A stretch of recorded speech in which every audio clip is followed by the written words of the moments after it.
Hello नमस्कार साथियों, मेरे चैनल में आप सबों का स्वागत है। पिछले वीडियो में हम लोगों ने देखा था आधुनिक भारत में प्रेस का विकास। आज हम लोग देखेंगे आधुनिक भारत में सामाजिक, धार्मिक एवं सांस्कृतिक सुधार आंदोलन को। यह चैप्टर विभिन्न प्रकार के प्रतियोगी परीक्षाओं के लिए अत्यंत ही महत्वपूर्ण है। तो चलिए हम लोग बिना देर किए शुरू करते हैं। तो इसमें पहला प्रश्न है कि भारतीय पुनर्जागरण का जनक किसे कहा जाता है। तो देखिए, भारतीय पुनर्जागरण का जो जनक है ये राजा राम मोहन राय हैं। आगे नोट है कि राजा राम मोहन राय को भारत में सुधार आंदोलन तथा भारतीय राष्ट्रवाद का जनक भी माना जाता है। तो भारतीय पुनर्जागरण का जो आंदोलन के नेता थे वो राजा राम मोहन राय थे और राजा राम मोहन राय को भारतीय राष्ट्रवाद का जनक माना जाता है। अगला प्रश्न है कि राजा राम मोहन राय किस शिक्षा पद्धति के समर्थक थे। तो राजा राम मोहन राय पाश्चात्य या अंग्रेजी शिक्षा पद्धति के समर्थक थे। अगला प्रश्न है कि राजा राम मोहन राय द्वारा कलकत्ता में ब्रह्म समाज की स्थापना किस वर्ष की गई थी। तो राजा राम मोहन राय के द्वारा कलकत्ता में ब्रह्म समाज की स्थापना की गई थी, जिसकी स्थापना वर्ष 1828 ईस्वी में हुई थी।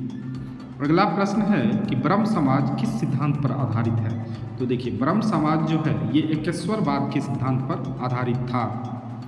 अगला प्रश्न है कि संवाद कौमुदी जो है ये बांग्ला भाषा में लिखा गया था तथा मिरात उल अखबार जो कि फारसी भाषा में थे, संपादक कौन थे। तो संवाद कौमुदी और मिरात उल अखबार दोनों के संपादक राजा राम मोहन राय थे। अगला प्रश्न है कि वर्ष 1815 में एकेश्वरवादी मत के प्रचार हेतु राजा राम मोहन राय ने किस संस्था का गठन किया था। तो एकेश्वरवादी मत के प्रचार हेतु राजा राम मोहन राय ने आत्मीय सभा का गठन किया था। आगे नोट है कि ब्रह्म समाज के विचारों को लेकर वर्ष 1865 में केशव चंद्र सेन व देवेंद्रनाथ टैगोर के मध्य विवाद हुआ।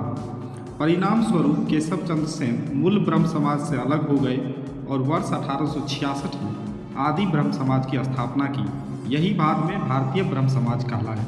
तो यहाँ देखिए कि ब्रह्म समाज में जो था विचारों को लेकर के 1865 ईस्वी में केशव चंद्र सेन व देवेंद्रनाथ टैगोर के बीच विवाद हो गया, जिसमें केशव चंद्र सेन अलग हो गए और उन्होंने ब्रह्म समाज की स्थापना 1866 में किया। बाद में यही ब्रह्म समाज जो है भारतीय ब्रह्म समाज कहलाया। अगला प्रश्न है कि राम मोहन राय को राजा की उपाधि किसने दिया था। तो राम मोहन राय को राजा की उपाधि जो है मुगल बादशाह अकबर द्वितीय ने राजा की उपाधि राम मोहन राय को दिया था। अगला प्रश्न है कि राजा राम मोहन राय की समाधि कहाँ स्थित है। तो राजा राम मोहन राय की समाधि जो है ब्रिस्टल इंग्लैंड में स्थित है, वहीं पर राजा राम मोहन राय की समाधि है। अगला प्रश्न है कि वर्ष 1872 में नेटिव मैरिज अधिनियम को पारित करवाने में किसने महत्वपूर्ण भूमिका निभाई थी। तो वर्ष 1872 में जो नेटिव मैरिज अधिनियम पारित हुआ था उसमें महत्वपूर्ण भूमिका केशव चंद्र सेन ने निभाया था। अगला प्रश्न है कि वर्ष 1839 में तत्वबोधिनी सभा की स्थापना किसके द्वारा की गई थी। तो तत्वबोधिनी सभा जो है इसकी स्थापना देवेंद्रनाथ टैगोर के द्वारा किया गया था। अगला प्रश्न है कि वर्ष 1875 में आर्य समाज की स्थापना किसके द्वारा की गई थी। तो वर्ष 1875 में आर्य समाज की स्थापना स्वामी दयानंद सरस्वती के द्वारा किया गया था। अगला नोट है कि वेदों के पुनरुत्थान का श्रेय स्वामी विवेकानंद सरस्वती को दिया जाता है तथा उन्होंने वेदों की ओर लौटो का नारा दिया था। तो वेदों का जो पुनरुत्थान का श्रेय है वह स्वामी दयानंद सरस्वती को दिया जाता है और स्वामी दयानंद सरस्वती का फेमस नारा था वेदों की ओर लौटो। अगला प्रश्न है कि दयानंद सरस्वती द्वारा सत्यार्थ प्रकाश पुस्तक किस भाषा में लिखी गई। तो सत्यार्थ प्रकाश जो पुस्तक थी इसकी भाषा संस्कृत थी और सत्यार्थ प्रकाश के लेखक दयानंद सरस्वती थे। अगला प्रश्न है कि किस समाज सुधारक को भारत का मार्टिन लूथर किंग कहा जाता है। तो दयानंद सरस्वती को भारत का मार्टिन लूथर किंग कहा जाता है। अगला प्रश्न है कि वह व्यक्ति जिसने सर्वप्रथम स्वराज शब्द का प्रयोग किया और हिंदी को राष्ट्रभाषा माना। तो यह व्यक्ति थे स्वामी दयानंद सरस्वती। स्वामी दयानंद सरस्वती जो है सबसे पहले स्वराज शब्द का प्रयोग किया था और हिंदी को राष्ट्रभाषा माना था। अगला प्रश्न है कि किस बंगाली नेता ने सती प्रथा का समर्थन किया था? तो सती प्रथा का जो समर्थन किया था वो थे राधाकांत देव। अगला प्रश्न है कि वर्ष 1867 में केशव चंद्र सेन की प्रेरणा से महाराष्ट्र में प्रार्थना समाज की स्थापना किसके द्वारा की गई थी? तो प्रार्थना समाज की स्थापना आत्माराम पांडुरंग के द्वारा किया गया था 1867 ईस्वी में। अगला प्रश्न है कि किस एक समाज सुधारक को महाराष्ट्र का सुकरात कहा जाता है? तो महाराष्ट्र का सुकरात जो है महादेव गोविंद रानाडे को कहा जाता है। अगला प्रश्न है कि वर्ष 1897 में विवेकानंद द्वारा रामकृष्ण मिशन की स्थापना किस स्थान पर की गई? तो रामकृष्ण मिशन की स्थापना विवेकानंद ने 1897 में किया था और यह कलकत्ता में किया गया था। अगला प्रश्न है कि स्वामी विवेकानंद ने विश्व धर्म संसद शिकागो में कब भाग लिया था? ये शिकागो अमेरिका में है, तो इसमें भाग लिए थे 1893 ईस्वी में। अगला प्रश्न है कि सिस्टर निवेदिता कौन थी? देखिए, सिस्टर निवेदिता जो थी ये विवेकानंद की शिष्या थी, जिसे मार्गरेट नोबेल कहा जाता है। आगे नोट है कि 19वीं शताब्दी के उत्तरार्ध में नव हिंदूवाद के सर्वश्रेष्ठ प्रतिनिधि स्वामी विवेकानंद थे। तो 19वीं शताब्दी के उत्तरार्ध में जो है नव हिंदूवाद के सर्वश्रेष्ठ प्रतिनिधि स्वामी विवेकानंद थे। अगला प्रश्न है कि न्यूयॉर्क में थियोसॉफिकल सोसाइटी की स्थापना किस वर्ष की गई थी? तो न्यूयॉर्क में जो है थियोसॉफिकल सोसाइटी की स्थापना 1875 ईस्वी में किया गया था। अगला प्रश्न है कि भारत में थियोसॉफिकल सोसाइटी का मुख्यालय कहाँ स्थापित किया गया? तो भारत में थियोसॉफिकल सोसाइटी का मुख्यालय अडियार, जो कि मद्रास में स्थित है, वहीं पर स्थापित किया गया था। अगला प्रश्न है कि भारत में थियोसॉफिकल सोसाइटी को किसके प्रयत्नों से सफलता मिली? तो भारत में जो है थियोसॉफिकल सोसाइटी को एनी बेसेंट की सहायता से सफलता मिली। अगला प्रश्न है कि यंग बंगाल आंदोलन के प्रवर्तक कौन थे? तो यंग बंगाल आंदोलन के प्रवर्तक जो थे वो थे हेनरी विवियन डेरोजियो। अगला प्रश्न है कि विधवा पुनर्विवाह को कानूनी रूप से वैध करवाने में किसकी महत्वपूर्ण भूमिका थी? विधवा पुनर्विवाह को कानूनी रूप से वैध करवाने में ईश्वरचंद्र विद्यासागर की महत्वपूर्ण भूमिका रही थी। आगे नोट है कि वर्ष 1851 में नेरोजी, हरदोंजी, दादा भाई नेरोजी, S.N. बंगाली, R.K. कामा के सहयोग से रहनुमाई मजदाए स्नान सभा गठित की गई थी तथा सभा के संदेश को पारसी समाज तक पहुंचाने के उद्देश्य से पत्रिका राष्ट्रगुप्ता नामक पत्रिका प्रारंभ की गई थी। आगे प्रश्न है कि दलित जातियों के कल्याण के लिए ज्योतिबा फुले ने वर्ष 1873 में किस संस्था की स्थापना की थी? तो वर्ष 1873 में ज्योतिबा फुले ने सत्यशोधक समाज की स्थापना की थी, जिसका उद्देश्य था कि दलित जातियों का कल्याण के कार्य किए जाएं। आगे नोट है कि स्वतंत्रता के पश्चात मौलाना आज़ाद भारत के पहले शिक्षा मंत्री बने तथा विश्वविद्यालय अनुदान आयोग की स्थापना की। तो स्वतंत्रता मिलने के पश्चात जो है अबुल कलाम आज़ाद जो है भारत के पहले शिक्षा मंत्री बने थे, जिसने विश्वविद्यालय अनुदान आयोग की स्थापना की थी। प्रश्न है कि ब्राह्मणों की सर्वोच्चता को चुनौती देने के लिए आत्मसम्मान आंदोलन किसके द्वारा चलाया गया था?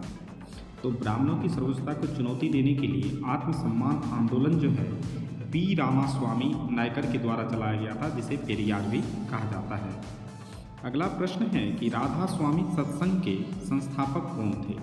तो राधा स्वामी सत्संग के संस्थापक थे शिवदयाल साहब। अगला प्रश्न है कि गुलामगिरी पुस्तक के लेखक कौन थे? देखिए, गुलामगिरी पुस्तक के लेखक जो हैं ज्योतिबा फुले थे। अगला प्रश्न है सर्वेंट्स ऑफ इंडिया सोसाइटी की स्थापना किसने की? तो सर्वेंट ऑफ इंडिया सोसाइटी की स्थापना गोपाल कृष्ण गोखले ने किया था।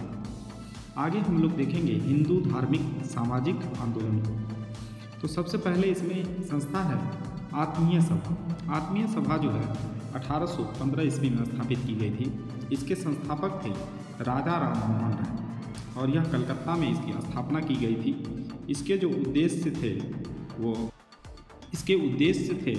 हिंदू धर्म की बुराइयों पर आक्रमण व एकेश्वरवाद का प्रचार प्रसार करना। दूसरा संस्था था ब्रह्म समाज। ब्रह्म समाज की स्थापना 1828 ईस्वी में की गई थी। ब्रह्म समाज की स्थापना राजा राम मोहन राय के द्वारा किया गया था कलकत्ता में। इनका उद्देश्य था कि एकेश्वरवाद का प्रसार तथा पहले इसका नाम था ब्रह्म सभा था।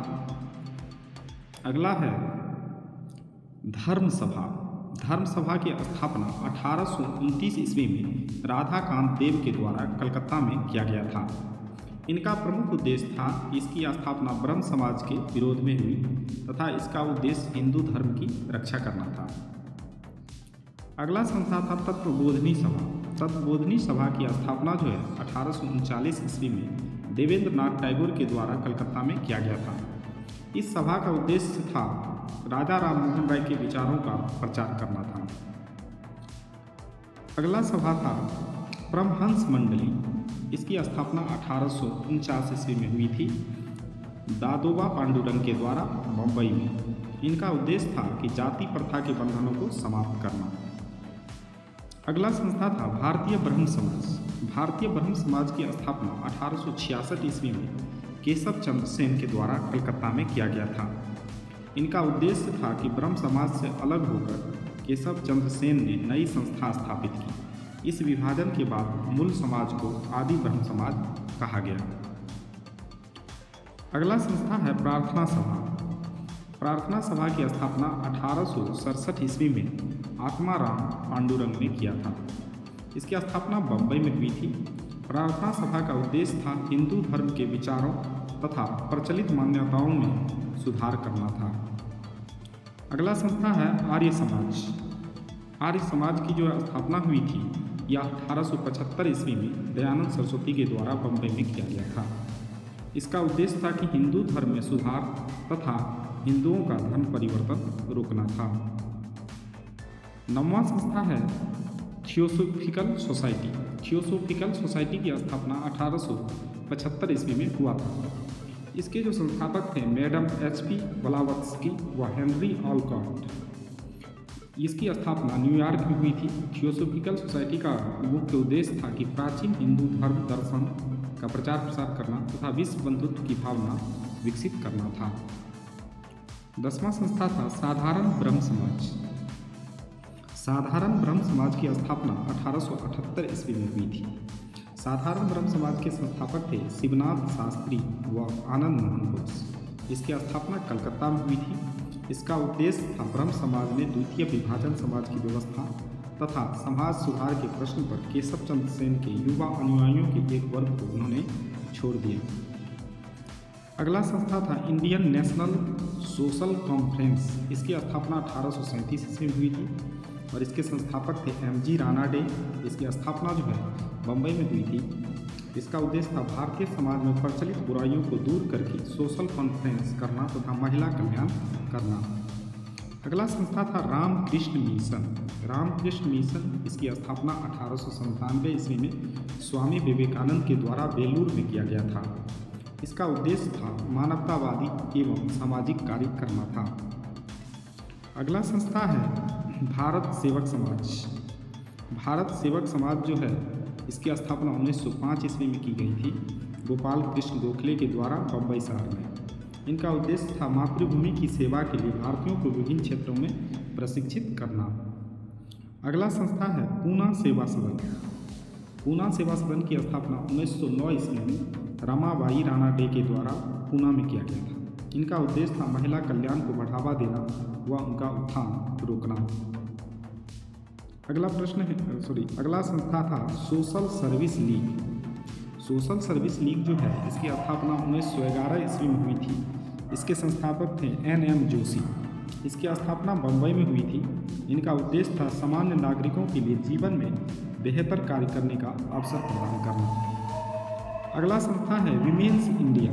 विमेंस इंडिया जो है 1916 ईस्वी में इसकी स्थापना की गई थी मद्रास में। यह संस्था भारतीय महिलाओं के कल्याण हेतु गठित की गई थी। अगला संस्था है रहनुमाई मजदा स्नान सभा। रहनुमाई मजदा स्नान सभा जो है 1851 ईस्वी में इसकी स्थापना की गई थी। इसकी स्थापना दादा भाई नेरोजी, हरदुन जी और एच.एस. बंगाली के द्वारा किया गया था बम्बई में। इसका उद्देश्य था फारसी या जरथुष्ट धर्म सुधार तथा सभी पारसी महिलाओं में आधुनिक चेतना का प्रसार करना।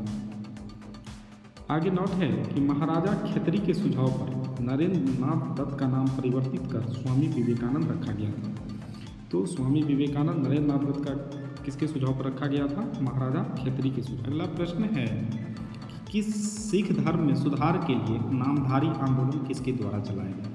तो सिख धर्म में सुधार के लिए नामधारी आंदोलन जो है गुरु राम सिंह हुक्का के द्वारा चलाया गया था।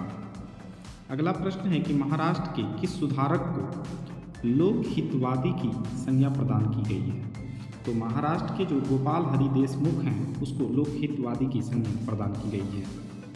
अगला प्रश्न है कि वर्ष 1910 ईस्वी में इलाहाबाद में भारत स्त्री महामंडल की स्थापना किसके द्वारा की गई थी? तो भारत स्त्री महामंडल की स्थापना जो है सरला देवी चौधरानी के द्वारा की गई थी। अगला प्रश्न है कि महिलाओं के उत्थान के लिए आर्य महिला समाज की स्थापना किसके द्वारा की गई थी? तो आर्य महिला समाज की स्थापना जो है पंडित रामाबाई सरस्वती के द्वारा की गई थी। अगला प्रश्न है कि हाली पद्धति किससे संबंधित थी? हाली पद्धति जो है ये बंधुआ मजदूरी से संबंधित थी। अगला प्रश्न है कि बहुजन समाज के संस्थापक कौन थे? तो बहुजन समाज के संस्थापक मुकुंद राव पाटिल है। अगला प्रश्न है कि पश्चिम भारत के प्रमुख समाज सुधारक डी.के. कर्वे ने किस क्षेत्र में महत्वपूर्ण योगदान दिया? तो डी.के. कर्वे ने महिला शिक्षा व विधवा पुनर्विवाह के क्षेत्र में महत्वपूर्ण योगदान दिया था। अगला प्रश्न है कि भारत में मुस्लिम सुधार आंदोलन का प्रवर्तक किसे माना जाता है? तो भारत में मुस्लिम सुधार आंदोलन का प्रवर्तक सर सैयद अहमद खान को माना जाता है। अगला प्रश्न है कि तहजीब उल अखलाक सभ्यता और नैतिकता नामक पत्रिका के संपादक कौन थे? तो तहजीब उल अखलाक नामक पत्रिका के संपादक सर सैयद अहमद खान थे। आगे नोट है कि सर सैयद अहमद खान तथा बनारस के राजा शिव प्रसाद सिंह, जिसे सितारे हिंद भी कहा जाता था, ने कांग्रेस की स्थापना के विरोध में यूनाइटेड इंडियन पैट्रियोटिक एसोसिएशन की स्थापना की थी। तो सर सैयद अहमद खान तथा बनारस के राजा शिव प्रसाद सिंह, जिसे सितारे हिंद के नाम से जाना जाता था, इन्होंने कांग्रेस की स्थापना के विरोध में जो है यूनाइटेड इंडियन पैट्रियोटिक एसोसिएशन की स्थापना की थी। आगे हम लोग देखेंगे भारत में मुस्लिम सुधार आंदोलन। तो सबसे पहला आंदोलन था इसमें अलीगढ़ आंदोलन। देखिए, अलीगढ़ आंदोलन के संस्थापक थे सर सैयद अहमद खान, यह अलीगढ़ में स्थापित हुई थी। इसकी विशेषता यह थी कि यह अंग्रेजी शिक्षा एवं ब्रिटिश सरकार के पक्ष में सबसे प्रभावशाली आंदोलन था। वर्ष 1875 में अहमद खान ने अलीगढ़ में मोहम्मद एंग्लो ओरिएंटल स्कूल की स्थापना की थी। तो मोहम्मद एंग्लो ओरिएंटल स्कूल की स्थापना अहमद खान ने किया था वर्ष 1875 में। आगे हम लोग देखेंगे दूसरा आंदोलन था अहमदिया आंदोलन। अहमदिया आंदोलन, इसके संस्थापक थे मिर्जा गुलाम अहमद। इसकी स्थापना पंजाब में हुई थी। इसकी विशेषता यह है कि यह उदारवादी सिद्धांत पर आधारित आंदोलन था। इसमें जहर का विरोध किया गया था। अगला आंदोलन था देवबंद आंदोलन। देवबंद आंदोलन के संस्थापक थे मोहम्मद कासिम ननोतबी, रशीद अहमद गंगोही और यह स्थल था देवबंद, सहारनपुर, उत्तर प्रदेश। इसकी प्रमुख विशेषता यह थी उद्देश्य कि कुरान की शिक्षाओं का प्रसार करना तथा अंग्रेजी का विरोध करना। तो देवबंद आंदोलन का उद्देश्य था कि कुरान की शिक्षाओं का प्रचार प्रसार किया जाएगा तथा अंग्रेजी का विरोध करना। चौथा आंदोलन था बहावी आंदोलन। बहावी आंदोलन के संस्थापक थे सैयद अहमद राय बरेलवी। इनका मुख्य केंद्र था पटना। बहावी आंदोलन का मुख्य केंद्र पटना था। संस्थापक सैयद अहमद राय बरेलवी। इसकी मुख्यतः यह था कि सांप्रदायिक मुस्लिम सुधारवादी आंदोलन था। मुख्य बात यह था कि बहावी आंदोलन जो है एक प्रकार का सांप्रदायिक मुस्लिम सुधारवादी आंदोलन था। आगे हम लोग देखेंगे अंग्रेजों द्वारा निर्मित सामाजिक सुधार के कानून व अधिनियम को। तो इसमें चलिए हम लोग देखते हैं कि सबसे पहला कानून था नवजात कन्या हत्या कानून। नवजात कन्या हत्या कानून जो है 1795 ईस्वी में गवर्नर जनरल जॉन सोर के द्वारा लाया गया था। इसके तहत था कि कन्याओं की हत्या पर रोक लगाई गई। नवजात कन्या हत्या कानून के द्वारा कन्याओं की हत्या पर रोक लगाई गई थी। इस कानून को लाने वाले गवर्नर जनरल जॉन सोर थे। दूसरा कानून था बाल हत्या निरोधक कानून। बाल हत्या निरोधक कानून 1804 ईस्वी में लॉर्ड वेलेस्ली के द्वारा लाया गया। इस कानून के द्वारा नवजात शिशुओं को मारने पर रोक लगाई गई थी। तीसरा कानून था सती प्रथा निषेध कानून। यह कानून 1829 ईस्वी में विलियम बेंटिक के द्वारा लाया गया। इसके द्वारा सती प्रथा पर कानूनी रोक लगाकर इसे हत्या माना गया था। चौथा कानून था हिंदू विधवा पुनर्विवाह अधिनियम। इसे 1856 ईस्वी में लॉर्ड डलहौजी के द्वारा लाया गया था। इस अधिनियम के द्वारा विधवा विवाह मान्यता दी गई, मतलब इसके अंतर्गत जितनी भी विधवा महिलाएं थी वह पुनः शादी कर सकती थी। पांचवा कानून था सम्मति आयु अधिनियम। यह कानून 1891 ईस्वी में लेंसडाउन के द्वारा लाया गया था। इसके तहत 12 वर्ष से कम आयु के बालकों को विवाह पर रोक लगाई गई। यानी सम्मति आयु अधिनियम के द्वारा 12 साल से कम उम्र के बच्चे विवाह नहीं कर सकते थे। छठा कानून था शारदा एक्ट। शारदा एक्ट 1929 ईस्वी में लाया गया था लॉर्ड इरविन के द्वारा। इस एक्ट के द्वारा बालकों एवं बालिकाओं के लिए विवाह की न्यूनतम आयु क्रमशः 18 तथा 14 वर्ष निश्चित की गई थी। अर्थात लड़कों की उम्र 18 वर्ष चाहिए और लड़की की 14 साल। शारदा एक्ट लॉर्ड इरविन के द्वारा 1929 ईस्वी में लाया गया था। सातवां कानून था हिंदू महिला संपत्ति अधिनियम 1937। 1937 ईस्वी में हिंदू महिला संपत्ति अधिनियम लॉर्ड ऑकलैंड के द्वारा लाया गया था। इसमें हिंदू महिलाओं को भी संपत्ति का अधिकार प्रदान किया गया था। आठवां कानून था दास प्रथा प्रतिबंध। दास प्रथा प्रतिबंध जो है 1943 ईस्वी में लागू किया गया था। यह लॉर्ड एलन के द्वारा लाया गया था। 1833 के चार्टर अधिनियम द्वारा दास प्रथा प्रतिबंधित किया गया था। दास प्रथा को समाप्त कर दिया गया।